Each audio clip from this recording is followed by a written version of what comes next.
Last round. Fight! Hello and welcome to the Last Round Podcast. I'm your host Dan Saunders. Joining me as always, my co-host Anton Austin. We're here at Frank's Gym in Wivenshaw to speak to MTGP and KGP World Champion Niamh Kinehan. Thanks for having us. No, thank you. So we always start off with asking people how they got to start in Muay Thai. So how did it start for you? I was only young. I was 5 years old. I just joined a bit of fitness and just something to do. And then I went to Bali the day before. And then the day after I went Thai boxing. And then sat off the Bali and just carried on training, fighting. So obviously you fought, like say for instance on the last Yakout, you fought women who've had quite a lot more experience than you. Yeah. Does that phase you when you're going into a fight, or do you just have that full belief in your own ability? No, I have full belief because I know, like, I don't want to be fighting anyone not as good as me or anything because you're not going to prove any points. It don't do anything for you. And obviously if Frank's putting you in there, he believes you can do it. So yeah, I prefer fighting higher ranked fighters anyway. More of a challenge than that. Yeah. So what would you say your best attribute as a fighter is? Because like for me, having watched your fighters, I think that like your like shot selection is like really good. Like you always seem to pick like the right shot at the right time. High kick. Yeah, my high kick. Actually, like we just worked on that one time and it just came about and then it just kept coming. But yeah, I think like a lot of women fighters, they don't like using their elbows. They don't like to get hurt, and they can't box. Yeah. They can't do thingy. It's just basic. But like in the gym, Frank trains us like you're not a girl, you're not a boy, you're all the same. Yeah. So I think everyone's just like the same, and you're tough. You just got to go forward. So yeah, I like to be. It's more entertaining. Yeah. Because in that MTGP fight when you won your title, like you'd proper like hitting them with some mean elbows, weren't you? Yeah, that's what I mean. If you don't see the blood or you don't come, it's a bit like didn't work, not good enough.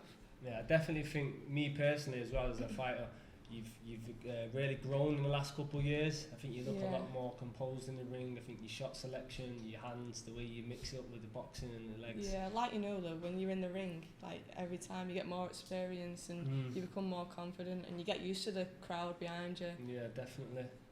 You obviously bring like quite a big crowd with you, especially to like local events. Like when you fight abroad, do you miss having the crowd there, or is it not really an issue? You do, but like you're abroad, so it's a bit like, you know what, and then when you like if you keep travelling abroad, you meet people and then you get over there and you know people as well. But over here, obviously, when you're local, we have all the gym backing us, like everybody backs you from the gym, and then your friends, your family. So yeah, it is nice to have a crowd, but when you're abroad, it's I think I saw a post online that when you won your MTGP title, you had like 140 there or something. Yeah, like I think we that. sold 160 tickets or something, and it was mental. Like the whole of it was all standing at the back, and we just took the whole back up, and I could hear them over everything. It was pretty good. One thing I've got to say is your walkout track. I think she's got one of the best walkout tracks in there. I don't know what, like, I just heard it one day, I was like... Yeah, that goes off every time. It's like when people are out and if they hear it, or if you're on a night out and it's on, everybody sends me the video of like, who's that good? And it's like, Niamh's that good, it's not even Eve's that good. I'm like, oh, okay. So I just stuck with it, so, yeah. Yeah, no, it's quality. That I think even people at the gym I train at, they hear that track and they're like, Niamh's I like it. It's like synonymous with you now, No, it's a great track. Obviously on the last Yakout, it feels like years ago now, it was only like March, wasn't it, or something like that? Yeah. You fought a French girl at short notice, did like that? Yeah. You were meant to fight someone from Liverpool, I was supposed to fight a French girl called Nora, and pretty much we knew that she was going to pull out, but she pulled out the fight, so then I got the short notice of the other girl. Can't even remember her name, to be honest, but yeah, so we were training for it, but then we got the phone call, obviously she pulled out, so... But yeah, she was still a good girl, like, she wasn't no mug, so it was still a good fight, still trained hard, nothing changed. So you said nothing changed, your mindset, you were still focused on fighting, did you have any doubts that you might not get an opponent, or...? No, because, like, I got told, well, Frank didn't really tell me, because he told me in the gym, and then he said, but we've got a replacement, little watch, not much. Frank said, no worries, then we just carried on. Obviously my mindset was a bit like, I want to fight Nora, like there's a bit of like, so I wanted to get that, but still a fight's a fight, I still wanted to fight, I still got a fight, so that was the best thing. Yeah, that's wicked. So obviously you mix it up, you fight kickboxing rules, you also fight Muay Thai. Frank's gym, you've got a good style, he's one of the very few gyms probably in the UK you can adapt and fight both styles. A lot of gyms are very Muay Thai strictly, they don't use the boxing as much. Like I said earlier, you really put it together well. Do you have a favourite, style you fight, kickboxing or Muay Thai? I prefer Muay Thai. I Thai. think I'm better at Muay Thai because I like using my elbows, Right, okay. and in the clinch just elbowing people's head. Yeah. But I don't mind still fighting. Like, Yeah. it's just the same. I like boxing as well because I get to use my hands, and obviously Frank's good at everything. But the boxing, he's brought that on and on, so I like to just use it and show it off as well. Yeah, What about scoring wise? Scoring, I don't know. Obviously, kickboxing is easy to understand in it for the neutral. Kickboxing is easier, than Thai boxing. But you got, I don't know, just got to knock them out really, ain't you? Always a good Do you go way. into every fight with the belief that you can knock your opponent out? Yeah, of course. You know it's going to be your mental you think it's going to be a tough fight, but then as the fight goes on, you know yourself right, I can stop him, and then if you don't stop, it's Frank's in the corner, you'll be like, right, you can stop her, just do this, and then most of the time it works. But yeah. Yeah, I think obviously being a southpaw as well, you're strong, you got good legs, your hands, and have you fought a fellow southpaw yourself? Have you fought any other southpaws, or are you mostly orthodox fighters you've been in with? Mostly at orthodox. Yeah. I think I fought the odd one or two southpaws, but because Chris is obviously southpaw, and we've got quite a few southpaws in the gym. You have, you sort of mix it up, but mostly at orthodox. You don't come across many southpaws. Yeah, I think that's always a good point to have. A lot of people not used to that left leg coming strong as well. And people don't know how to because people don't have southpaws in some of the gyms, so they don't know how to take it. Because you can have an orthodox who thinks a southpaw, but then when it comes to it, they struggle, don't they? So I was wondering, what's the hardest bit of camp for you? all of it. There's not an easy bit of it. There's the weight cut, there's the training twice a day, but it's just intense pads. When you're on if you're on pads with somebody else and then you're on pads with Frank, it's just completely different. Frank just destroys you on the pads. You could only be doing something, it's Jesus. What's it like? Obviously, you just said then, it's intense rounds. What's it like training under Frank, being ex-champion himself? He's very, is he strict? He's strict. Everything's got to be you've got to give you 100%. That's all he wants and everything. But it is good. Yeah. So after weeks of having to watch your weight and stuff and you fight, what's the first thing you like to eat when you treat meal? After weighing, obviously I don't even want to eat after weighing. You just want to drink and fluids and that. But I don't know. After a fight, I don't know. Don't really have a fit. It depends what's just around at the time. Just carbs. Yeah, carbs. Carbs. I think you usually get me personally. I have a week of eating rubbish, and then after that, kind of sick of it all. Then I try and plan. I think I'm gonna have a chippy on that day. I might have something on that day, and then you just eat for the sake of it. And it's right, I've had enough. And then next minute you got to get back into fight camp again. Yeah, because I remember I think you were looking for a fight, or I can't remember. I was chilling with you, and obviously I just eat what I want because I don't fight. I'm skinny anyway. And I was like, should we get a chippy? And he was like, oh no, I can't really get one. I was like, why? Yeah, you're proper killjoy, man. That's a no-go. So when it comes to cutting weight, do you have to lose much, or does it kind of just naturally come off as you training and stuff? I won't say it naturally comes off. You just got about 7 kilos, but it's just hard. Obviously, and then your weight goes up and it goes down, and it's just hard to maintain. But obviously, you got to do it. So do you do anything we spoke to a few people on here as well. Talked about practice weight cuts and stuff like that. Is that anything? Not really, no. No, nothing like that. I've not done that personally, but I know a few guests who've talked about practice weight cuts and Kev Harper, and talking about do you have conversations with Frank where you might get offered a fight, for example, on Yakao, and you might think, wow, it's a little bit light, but you might think you can do it. Has there ever been a situation like that? Then, if it is a bit at first when it's 58, 59 kilos, I was thinking, even at first when I first joined Frank's, I think I was fighting at 63. I was thinking, I'm never going to get lighter than that. And then next minute I'm fighting at 60, 59 kilos. So obviously if Frank helps you, Frank keeps on you, and so. That's good. Have you got a limit that would be pushing it a lot if you tried to hit? Do you know a limit and a weight category where probably 50 in the 50s, getting under 60 kilos, getting to 60 is hard, and then getting under 60, Yeah, I think we spoke as well. It does have quite a big impact on your performance and obviously your stamina. A lot of fighters out there under the impression, if I cut mad weight, I'm going to be really strong in there, I'm going to be naturally bigger, but it can have the opposite effect. If you leave the weight cut too late as well, and then it just ruins your performance as well. You don't fight the same. remember at the last Yaka, I come to the weigh and I was sat next to you and you was literally just like out of it. Like I was trying to talk to you, you was just like completely ignoring me, man. You don't want to speak to anyone. We'll cut that bit. But obviously it's like part of the weight cut though, isn't it? Like sometimes you will be like physically and mentally drained by it. Like, I think you know, a few kilos makes a massive difference. Yeah, even that extra kilo, like say if you get down to a weight and you got to lose that extra kilo and it just won't come off you. But yeah. So next thing I want to talk about is I watched your fight on I think it was on Infusion in Netherlands a couple of years ago. Oh yeah. You fought a Dutch girl and it I'm going to say this not politically correct, but I mean it looked like you got robbed basically. Is that against that Arinta? Yeah, Did you get the point taken off you? Yeah. Yeah, we thought we won as well, but then I think just stupid little thing getting the point taken off you just ruins it. But that's like the fight for me where I changed from being like from one level to another. But yeah, it was a good fight though. I enjoyed it. I enjoyed that fight. Do you think that is kind of there, like when you go abroad, the possibility if you fight a home fighter, like you can get kind of unfavourable decisions from the judges? Because they obviously want theirs to win, don't they? So yeah, I think it depends though, and obviously like sometimes when you go abroad, you know the people, so it's not too bad. You think right, you're gonna get it, but it's like if you go certain places, it's like right, you've got to knock them out to win pretty much. Does Frankie have that conversation with you and say we're in their backyard, we've got the Dutch judges, you need to push it and stuff like Frank that? wants you to stop them all anyway. So, but it's like you're in the back, you need to do more than what you do, like because you're not a favourite over there. Yeah. Like you can be someone's favourite over here, but yeah.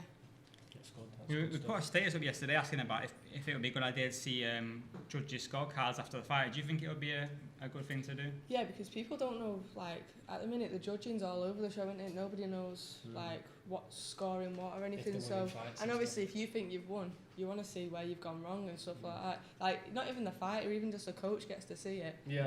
And then, like, obviously they know for next time, or they don't, in fact, know you got robbed there. Yeah, I think that would be a really big game changer for coaches, maybe not as experienced coaches, even older coaches been around, they might think, how did we lose that round? And when the judges know the fighter themselves, it's a bit like, right, you're gonna give it to your mate, aren't you? Obviously you know on your mate, so if it's even, you're not gonna win. I think you even said that you fought, I can't remember which fight it was now, but you fought someone and you'd knocked him out, but then you asked the judge after the fight, were you winning? And they said no, but then you watched it back and thought you did win. Do you remember what fight it was? I think it was against Darius Palmer. Right. I think it was Darius Palmer, was it? I'm not too sure. I can't remember. He put me on the spot there, didn't he? But, yeah. Shocking, you were right. Yeah, put me on the spot today, aren't you? Yeah, but I'm always intrigued. Me as a fighter, I want to know if I might have won it, but I'm a bit of a perfectionist. I like, did I lose that? Yeah. Often, even when I win, I'm not really satisfied with winning. I always get better. Of course. It's like, even when we're winning fights, Frank always points out the bad things as well, because you've got to work on them bad things. Yeah, definitely. But if you're doing one thing right, but you're doing 5 things wrong, you've got to work on them 5 things or something. I think for you as well, having, how many head kick knockouts have you had now? I don't know, 3. So, it's you're getting these good, impressive stoppages. They're going viral on these big shows. So you've got to keep getting better and better, haven't you? You can't just, if you stick to one level, it's going to get to a point where, but you've got to keep improving all the time, because you're never perfect. You've always got to work on something. Yeah. I think it's important to have a coach as well that can, like you were saying then, can analyse the fight and say, this is what you're doing wrong, because obviously you might have opposition coaches who are looking at you thinking, well, we can do this to exploit it. Whereas obviously you don't want a coach who's always gassing you up, who's going to tell you what you want to hear, telling and then you you're dead good, end up getting knocked out. Yeah, exactly. And even in yourself, then you believe, right? Yeah, I'm the best out there, and the next minute you're getting knocked out, you're thinking, oh, what's gone wrong? Yeah. I wanted to know what your thoughts were on women in combat sports. Obviously, it's a lot better now than it was 10 years ago. You've got people in the UFC like Tate, Nunes, Ronda. Yeah. Do you still think there's a ways to go though? Yeah, of course, because it's still not up there. Women are still they're getting better paid now and everything like that. But some people still look down on the women, women shouldn't do this, women shouldn't do that, or men fights are better and stuff like that. But there's also women out there who are entertaining. You watch some men fights now, and it's like it. And you see a good women's fight, and it's like, you know what, it was good. So yeah, I think there's still a long way to go for it. Joanna, Shevchenko, especially them strikers all of in them, the UFC.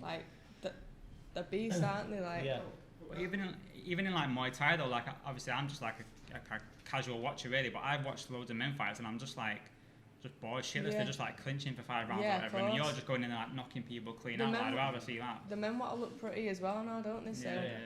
I think personally, you know, I'm not just saying it because you're here. I think you are one of the most exciting fighters, period, in the UK, and that's like no offense to a lot of the males out there, but like when I know you're fighting, I will watch you. Like you know, there's fighters out there who don't necessarily have that same view, going for the knockout, going for the elbows. You don't want to be boring though. You don't want to be like, if you're fighting, for example, and when you think, oh, this fight's boring, I'll go and get a drink or I'll go and do something. Yeah. You ought to be the one where you sit down. It's like everyone sits down and like, oh, I want to watch this fight. Yeah. I think Amari said that, didn't he? Amari, the glory fighter we had on, he was talking about. He's been to shows and more people at the bar, having drinks and having a social. And you know, it's you got to be the one where you hear the name. It's like, I'll sit down and watch this fight. What see how it is. So you talked then about kind of women's still kind of being looked down a bit on. I was wondering what your thoughts are on Thailand, because I read an article recently that like the women out there, it's hard for them to get fights out there and stuff. Yeah, I don't think you're not allowed to fight in the stadium still, are you? And like Raja, Lumpini, like they're still very against all that. But I don't know. Thailand's not as, there's still like big things over there, but it's not the main. Not as appealing. Like Europe and everything are coming through, and like the French and everything like that now. Yeah. They're all like big, so I think Thailand just have the set ways, don't they?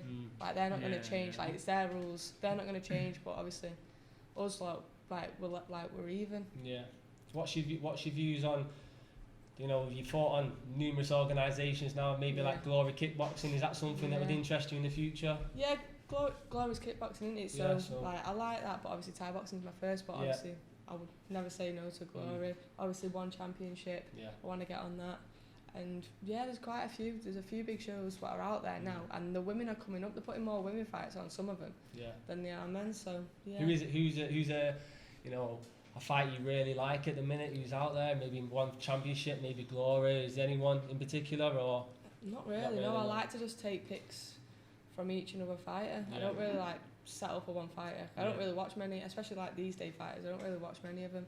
I just watch to see who's won, or like one championship. I've got a good card in the next couple of weeks, haven't they? So I'll watch that probably. But they're just fighters, they're not someone like it's gonna really draw you to you just want to see who just wins a fight. I've seen your name floating about a lot for one championship. I think I even recommended you on like some post. I don't know how legit it is, but I put your name for it. I think you'd really mix it well over there. I think because like they've not got my weight out there yet on the one championship. So hopefully when they do, obviously I'll be game to do it. But then it's people run as well. They don't just want to fight you. They'll pick and choose who they want to fight. It's like they'll say they're the best, and then once they get put against somebody else, it's a bit like, I can't fight.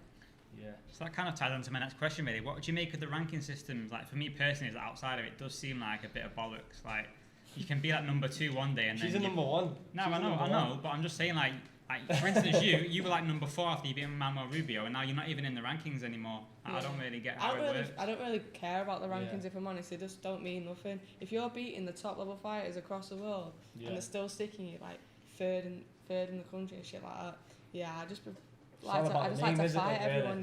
So I mean, like even titles, I'd rather fight a top experienced fighter for just a fight than someone who's crap but want for a world title. So have you got a dream fight out there that you'd like to, like a person that you'd like to fight? Or you just like game anyone? I don't care, to be honest. I don't really have that one person that I think, oh yeah, what a fighter. Just anybody that's better than me. Anybody that's better than me. Is there anybody out there better than you though? No. Definitely not. So you're currently ranked UK number 1. What's your motivation at this point? Like, is it monetary gain? Is it just to be the best? Yeah, it's just to be the best, obviously. Just to do what I can do, get to the highest level I can. Obviously, Frank, like, I'm lucky. He does everything for me. I just have to cut the weight, train hard, and fight, and obviously get to where I want to be, and then together, it works. Yeah. Right, wicked. Anyone you'd like to shout out or anything before we finish? Do you have any sponsors or anything like that? Is there anything you're looking for? Or? No sponsors. Obviously, if anybody wants to sponsor. Yeah, get in touch, hit her up, social media. Yeah, hit my social media up. No, just Frank's Gym. Great, well thanks for having us down today, and thanks for coming down. Yeah, thank you for everyone watching. We'll see you again soon.